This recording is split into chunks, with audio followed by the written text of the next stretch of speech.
Hi guys! Samahan niyo kami sa aming monthly grocery. At dahil nga anniversary natin ay ile-level up natin ng very light dito tayo sa SNR. And as of the moment ay nabubusog talaga yung mga mata ko. Super excited na talaga akong mamili. But before that ay kakain muna tayo kasi nga kailangan natin ng enough energy na at some point kumuha ng mga bagay na pikit mata natin kukunan. Kasi nga to be honest, medyo pricey talaga yung mga bilihin dito sa SNR. Pero, minsan lang naman susulitin natin mga besh. So, ito yung mga menu nila. So, merong chicken, hotdog, salad, and pasta. So, kumuha pala kami ng unli soda mga besh ng Salisbury steak. And yung kay hubby naman is yung roasted chicken. So, as usual, kung ano yung mas masarap, yun yung akin. And lunch done mga besh. After that ay lumabas si hubby para kumuha ng cart. Tara, shopping tayo! And ito na mga besh. Super dami ng mga choices dito. Maraming sale. And ito yung mga unang na-hook ako, yung kanilang ref. Ito yung knock-knock ref. Yan, super saya ko kasi nakita ko na siya finally in person siya. Nakikita ko kasi siya sa mga vlogs ng mga vloggers na mga famous, yung mga mayayaman. So, at some point, dream ref ko siya mga besh. Nagsistart na tayo. Siyempre, dito tayo sa mga buy one, take one mga besh. Hindi ko alam kung ako lang ba, pero I have this feeling na pag buy one, take one, ay kailangan ko talaga siyang bilhin mga besh. Kaya comment down below if ganun din kayo mga besh. Char! At ito mga besh, na-hook talaga ako nang nakita ko. Aside sa nakasale siya mga besh, ay simula nung nagkasawa ako, ay nahilig na talaga ako sa mga cookware. Kaya holy grail ko talaga kung makakabili ako ng mga cookware set. And ito, kumuha rin kami ng dishwashing liquid. In fairness mga besh, ginagamit ko na siya ngayon kasi medyo matagal na rin yung video na to. Then kumuha rin ako ng tissue. And ito, try namin yung ramen, cheesy ramen.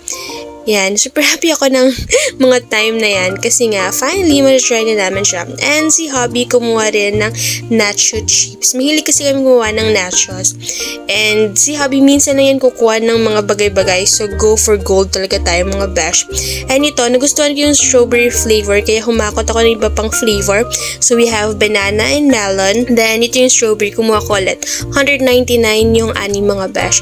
Made in Korea siya kaya super sarap ng mga besh. True lang. Kaya yan. Ang si hubby hindi siya masyado umino pero ako. Go. And naka buy one take one rin yung Tostitos mga besh. I-prepare natin sa nachos para hindi na ako mahirapan gumawa ng cheese sauce. Ito naman si hubby yung may gusto talaga nito yung passion fruit. And in fairness, ang sarap niya mga besh. Walang tapon talaga. The last time pumuli kami dito ng juice hindi naman nagustuhan. And sabi ko na ba sa inyo na super hilig namin sa coconut water. And isa-try namin yung tip ko. Kasi yung favorite namin is yung Vita Coco. And yan. Naka-buy one take rin to, kaya kinuha rin natin mga besh. In fairness, lahat ng mga products na nakikita nyo na try na namin at ang super sarap nila at susulitin talaga namin. Ito, example lang dito, hindi pa namin na-try. Andiyan pa sa ref. Then ito, yung cake, diba? Usually, meron mga muffins. Gustong kumuha niyan, pero dahil magkukommute tayo mga besh, masisira lang siya sa amin. So, sayang. So, next time, sana, cross fingers, may wheels na tayo para makabili ako ng bongga. Then ito yung favorite ni hubby. The last time we got strawberry flavor, ngayon naman apple. So, proceed naman tayo sa frozen goods.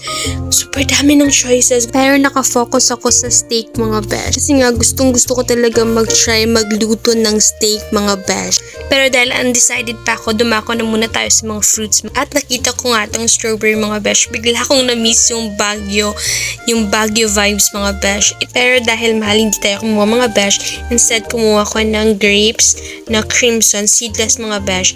Okay lang yung taste niya. So, ito yung pinakamura ko nakita dito, yung lemongrass mga besh kasi 9 pesos lang siya. And so, kumuha ko ng nuggets dahil sabi nila masarap daw. Kumuha rin ako ng mixed vegetables and marshmallow, my favorite, at yung mga chocolates natin.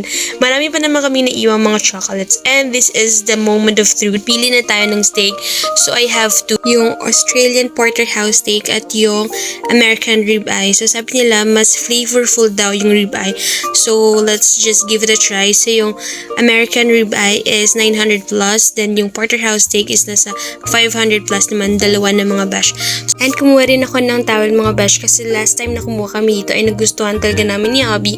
So kumuha ko ng pink and then ito kumuha rin kami ng insulated na lalagyan kasi nga meron akong dinala ng mga lalagyan na mga eco bag pero mas ito naman para sa mga frozen goods ko. Super nice ng quality niya mga besh. Para nasa 200 plus lang yung XL. And moment of truth, kinakabahan si Hobby kasi siya yung magbabayad. At dahil ginitun kami sa almost 2 hours naman na pamilya ay nag-snacks muna tayo. Pizza, meron ding fries, and then meron pa kaming chicken kanina. Then we also have this creamy chicken pesto, and in fairness, super sarap niya mga besh. Kasi legit yung sarap niya. And that's it. See you in my next one. Bye!